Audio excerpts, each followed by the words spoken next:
तो लीजिए प्यारे विद्यार्थियों, आप सब लोग अपने आज हो चुके हिंदी भाषा शिक्षण के पेपर के उत्तर का मिलान कर लीजिएगा, जिससे कि प्यारे विद्यार्थियों आपको ये पता चल सके कितना पेपर आपका सही हुआ और कितना पेपर प्यारे विद्यार्थियों गलत हो गया। ठीक है ना। तो देखो प्यारे विद्यार्थियों, इस प्रकार का आपका क्वेश्चन पेपर आया था। मगर देखो प्यारे विद्यार्थियों, इस बार का आपका जो क्वेश्चन पेपर है, इसमें खासकर जो आपके एक वाक्य में उत्तर है, काफ़ी मतलब हद तक ये जटिल पूछे गए हैं। हो सकता है कि इसमें आपको भी परेशान होना पड़ा हो। मगर देखो प्यारे विद्यार्थियों, अगर जो उत्तर मैं आपको बता रहा हूँ इससे मिलता जुलता भी अगर आप लोगों ने लिखा होगा तो एकदम आपको पूरे अंक इसके दिए जाएंगे। अब चलो मैं आपको इसको बताता हूँ कि आखिरकार इन सभी क्वेश्चन के उत्तर आपको किस प्रकार से लिख कर आना था। अब देखो, आप सब लोग अपने एक एक करके इन सभी उत्तर का मिलान कर लीजिएगा, जिससे कि आपको अच्छे प्रकार से समझ में आ सके कि आपके कौन कौन से क्वेश्चन कैसे सही थे। ठीक है ना। तो देखो पहला क्वेश्चन प्यारे बच्चों इसमें पूछा था आपका, क्या पूछा था, शिक्षण उद्देश्यों की ज्ञानात्मक पक्ष की वर्गीकृत किसने की। तो देखो प्यारे विद्यार्थियों, ये की थी B.S. ब्लूम ने। ठीक है ना। तो प्यारे विद्यार्थियों देखो, अगर इसका उत्तर आपने क्या लिखा होगा, B.S. ब्लूम लिखा होगा तो ये एकदम आपका सही होगा। क्या लिखना था यहाँ पे, B.S. और उसके बाद में ब्लूम। ठीक है ना। तो जिन बच्चों ने भी B.S. ब्लूम लिखा होगा उनका एकदम सही होगा। अब अगले उत्तर की बात प्यारे बच्चों करें, श्रवण शब्द किस धातु से बना है। तो देखो प्यारे विद्यार्थियों, श्रवण शब्द जो है ना श्रु धातु से बना है। ठीक है ना। तो अगर आपने ये लिखा होगा तो बिल्कुल सही होगा। व्यास प्रणाली में शिक्षक किसकी तरह कथावाचन का स्थान ग्रहण करता है। तो देखो प्यारे विद्यार्थियों, पौराणिक कथावाचक या व्यास जी की तरह। ठीक है ना। तो यहाँ पे क्या लिखना था, व्यास जी की तरह। ठीक है ना। ये प्यारे बच्चों इस क्वेश्चन का उत्तर था। ठीक है ना। या व्यासपीठ के मुख्य वाचक की तरह अगर आपने लिखा होगा, इसके आसपास का भी लिखा होगा तो भी आपका सही होगा। प्रदत्त कार्य का मुख्य उद्देश्य लिखिए। तो देखो प्यारे विद्यार्थियों, प्रदत्त कार्य का मुख्य उद्देश्य क्या है, छात्रों में स्वाध्याय की आदत विकसित करना। ठीक है ना। तो इसका उत्तर हो जाएगा प्यारे विद्यार्थियों, यहाँ से आपको लिखना है स्वाध्याय की आदत। ठीक है, आदत विकसित करना। ठीक है ना। ये इस क्वेश्चन का उत्तर था।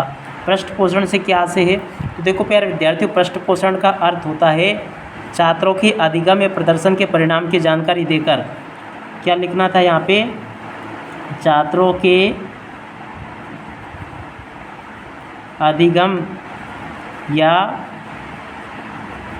परिणाम की जानकारी देकर उनके कार्यों में सुधार करना। छात्रों के अधिगम या परिणाम की जानकारी देकर उनके कार्यों में सुधार करना इस क्वेश्चन का उत्तर था। ये मैंने आपको बता दिया। ठीक है। और उसके बाद में देखो आगे आपके पेपर में क्वेश्चन पूछे गए हैं।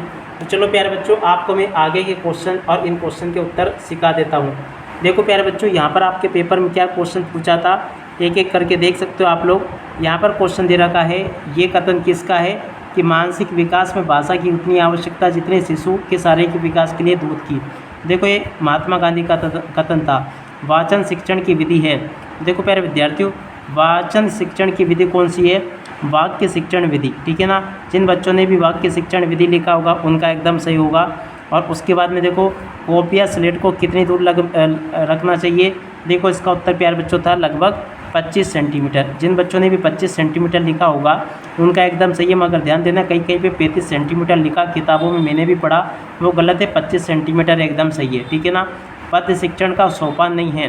तो देखो प्यारे विद्यार्थियों, पद्य शिक्षण का सोपान क्या नहीं है, आदर्श वाचन, आदर्श अनुकरण वाचन और भाव विश्लेषण, उच्चारण संशोधन प्यारे बच्चों इस क्वेश्चन का उत्तर था। ठीक है ना। तो ये वाला एकदम इसका सही उत्तर है। ठीक है। अब अगला क्वेश्चन, व्याकरण शिक्षण की प्राचीन विधि नहीं है।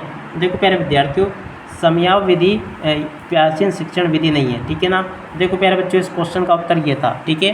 तो अब आप लोग कमेंट करके बताना कि इसमें से आपके कितने सही हुए और कितने प्यारे विद्यार्थियों इसमें से आपके क्वेश्चन के आंसर गलत हो गए। ठीक है। यहाँ तक के सभी क्वेश्चन के उत्तर प्यारे बच्चों आपको मैं बता दिए। और उसके बाद में देखो, यहाँ से आप लोग इन क्वेश्चन के उत्तरों को और देख लो। बेलार्ड ने घर की बोली जाने वाली मातृभाषा एवं समाज द्वारा स्वीकृत भाषा को कहा है। देखो प्यारे विद्यार्थियों, क्या कहा है, मातृभाषा एकदम सही उत्तर है इसका। ठीक है ना। मातृभाषा जिन बच्चों ने भी लिखा होगा उनका एकदम सही है। भाषा एक कौशल, एक कला और एक भाव और एक है। तो देखो प्यारे विद्यार्थियों, यहाँ पर अगर आपने क्रिया लिखा होगा तो एकदम आपका सही होगा, ठीक है। और 14 महेश्वरों के सूत्र के रचयिता, तो देखो प्यारे विद्यार्थियों ये जरूर आचार्य परिणी होंगे। कौन होंगे? आचार्य परिणी, ठीक है। अगला क्वेश्चन, आचार्य रामचंद्र शुक्ल, तो देखो इसमें प्यारे बच्चों निबंध आ जाता, निबंध एकदम सही था। और मौखिक रचना की प्रमुख विधा, मौखिक रचना की प्रमुख विधा प्यारे बच्चों देखो परिचर्चा है, ठीक है ना। परिचर्चा प्यारे बच्चों इस क्वेश्चन का उत्तर था। आप लोग कमेंट करके बताना कि इसमें से कितना आपका सही हुआ और कितना पेपर प्यारे विद्यार्थियों आपका गलत हो गया। पेपर प्यारे विद्यार्थियों जिस प्रकार की अपन ने लाइव क्लास पढ़ी थी, पूरा का पूरा क्वेश्चन पेपर वहीं से बनकर आया है। मगर देखो इसमें से बहुत सारे क्वेश्चन ऐसे हैं जो कि बना कर दिए गए हैं। आशा करता हूँ कि ये क्वेश्चन के उत्तर भी आप लोगों ने अच्छे से लिख दिए होंगे। और बहुत ही जल्दी प्यारे विद्यार्थियों देखो कल शाम को 4 बजे लाइव क्लास आ जाएगी अंग्रेजी विषय के ऊपर, तो आप लोग उस क्लास को देखना मत भूलना। आप इसी के साथ में इस वीडियो को यहीं पर पूरा करते हैं। नमस्कार, जय हिंद, जय भारत।